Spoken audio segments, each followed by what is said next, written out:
விளக்கமா சொல்லிட்டாரு கேலக்சினா என்ன அப்படின்னு. இது ஒரு குழுமம், அது பாட்டுக்கு அது நடந்துட்டு இருக்கு. விண்மீன்றது ஒரு மின்னிதழ்னா பிடிஎஃப்ல படைப்புகளை ஒருங்கிணைத்து ஒரு பிடிஎஃப் மாதம் வெளியிடுவோம். அந்த மின்னிதழ் தொடர்ந்து ஜூன் மாதம் தொடங்கி இன்று வரையும் 7 இதழ்களை வெளியிட்டுட்டோம் இந்த ஆண்டுல.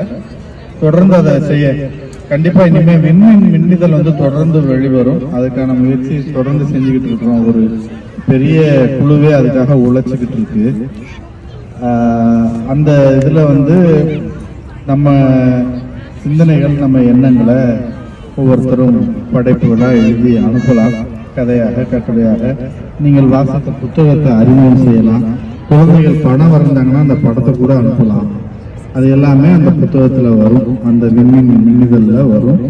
அதுதான் மின்னிதழை பற்றிய தகவல். மற்றபடி புத்தகங்கள் பதிப்பிக்கிறோம் நாங்கள் கேலக்சி பதிப்பகத்திலிருந்து.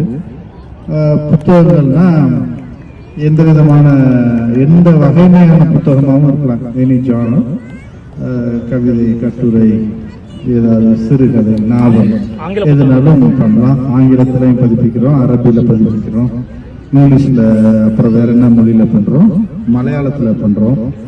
இந்த மாதிரி எல்லா மொழிகள்லையும் புத்தகங்கள் நம்ம பதிப்பிச்சுட்டு வர்றோம்.